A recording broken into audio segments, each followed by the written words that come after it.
Good morning mga karot. Ayan po, dito ulit tayo sa ating ginagawa ng part 2 ng ating pagmamarka sa concrete wheel stepper guys. At shoutout po sa lahat. Ito ang aking video sa araw na ito guys. Tingnan ninyo.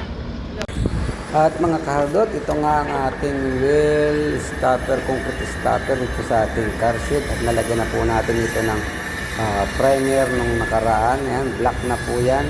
Ang lalagay nating unang coat ng ating pintura. Na primera na po yan, ang concrete primer. Din ito naman po ang ating pintura. Susunod yung ating black paint. At yan, kailangan mong pinturahan unahin ng itim. Pwede rin naman ang dilaw, pero depende kung alin ang mas marami mong pintura. Kung itim ang mas marami, itim ang unahin mo para mas maalwan. Pagka pintura niyan guys, yan ay patutuyin muna saka papatungan ng pintura. Kasi kung hindi mo yan patutuyin ng tuyo-tuyo, pag pinatungan mo yan, madali rin masira ang iyong pintura. Kaya ganyan ang ginagawa ng ating mga pintor. Step by step. At yan mga kardot, tuloy po tayo sa ating panunood itong aking video yung pinakikita sa inyo. Ang concrete wheel stopper dito sa ating parking area. Guys, tuloy po tayo sa ating panunood.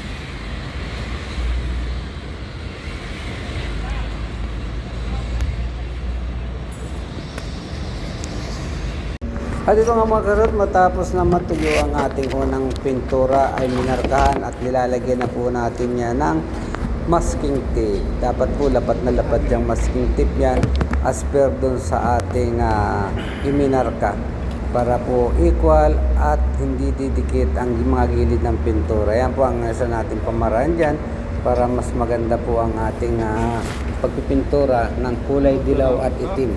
Yan po ang ating standard na kulay sa ganitong mga gawain. Yan po ang kung makita nyo may mga marka yung ating konkrito. Yan po yung haba ng ating pintura. Ginamitan po natin ito ng 40 cm ang length po ng ating stripe na kulay. Yan guys, at kita nyo naman nakadasto pa yung marka natin. Kailangan po yan dahil kung hindi mo mamarkahan yan ay hindi magiging maganda ang kakalabasan ng ating pagpipintura ng kulay dilaw. And guys, at tuloy lang po tayo kung may mga katanungan ay mag-comment lang at para mabigyan ng aking idea kung paano po natin gagawin at kung ilang patong na pintura ang ilalagay natin dito. Kaya yan, yung tuloy sila sa paglalagay. Medyo mahirap-hirap ng konti ang paglalagay dahil irregular, nakadiagonal po ito. Yan, kita nyo naman. Kasi pagka baloktot din yung masking tape na nilagay nyo, hindi rin magiging maganda ang ating pagpipintura. Maaring hindi tanggapin ng ating ng may-ari na nagpapagawa kung hindi maganda ang ating pagtatrabaho dito sa ating concrete stopper na ito. And guys, at makikita niyo po sa bandang huli kung ano ang kulay niyan. At tambay lang po at manood ng aking video hanggang sa matapos ang gawain. Salamat po ulit.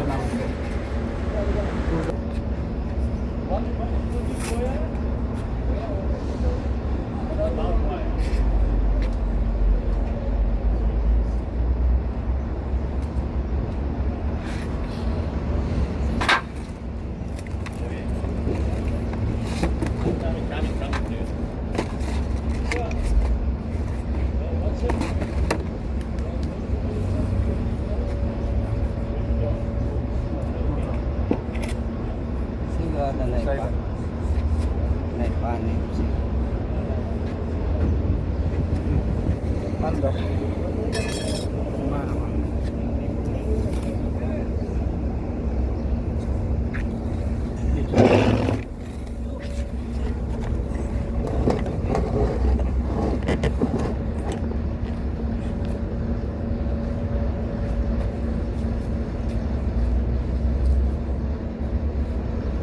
Shoop.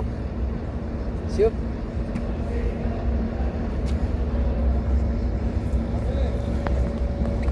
Ayun. Tayo.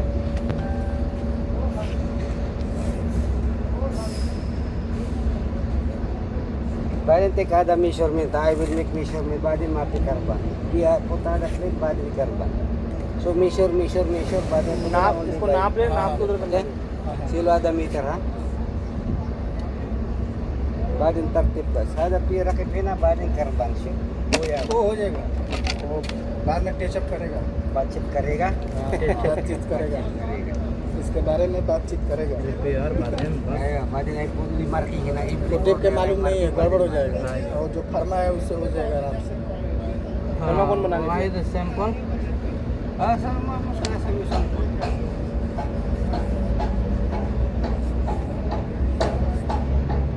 बाहर मर गया। Cepat.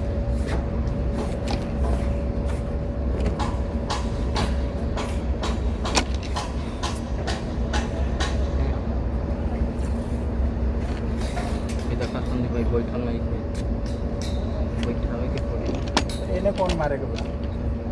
हाँ, Okay, दोनों तरफ हमरे घुमावे के न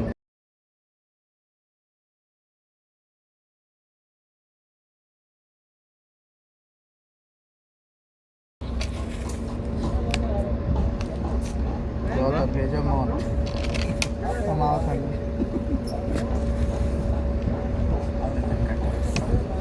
Pawan. Then we'll give to Nasser the pie. The one give to Nasser. You know this Nasser? ऊपर वाला ही बना। Okay, lock this one.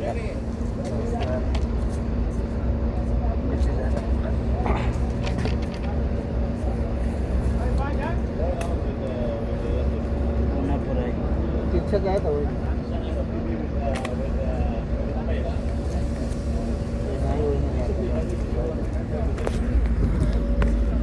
Good morning mga karot, dito nang puli tayo sa ating ginagawang pagpipintura dito sa ating concrete wheel stopper. Ayan guys, so ayan, tuloy pa rin bago tayo magpintura. Siyempre lagyan natin ng marka yan, may mga marka yan guys, equal.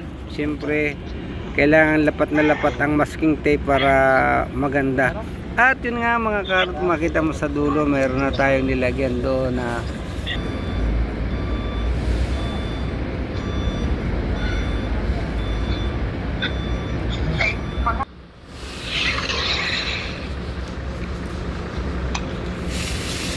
Later, a few moments later.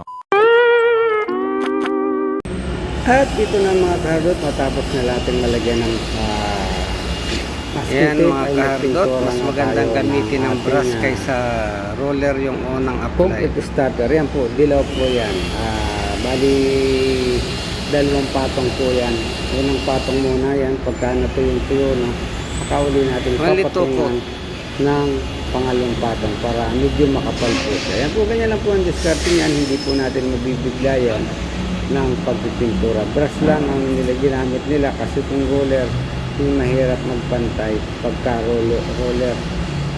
Ayan, kaya brush muna, then papatungan yan. Ang huling gagamitin yan sa pagka nagpintura na ng pangalawa, i-roller na po yan sa second time. Roller na po ang gagamitin dyan para maganda ang pagkakapilis. Yan po mga kardot ang sistema kung paano po tayo nagagawa at nagpintura ng mga ganitong wheel stopper warning color. Ayan po. Tuloy lang po tayo sa ating panonood ng kahardot.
At ito na mga kahardot ang ating pininturahan na concrete stopper. Ayan, kung makikita nyo, pulidong-pulido na siya. At napakagandang tingnan, isang direction yan guys. Ayan o. Malinis na siya, kaya kailangan lang talagang magandang preparasyon para sa ating pagpipintura. Kung sa gayon ay napakalinis ng pagkakagawa. Ayan guys. Oh.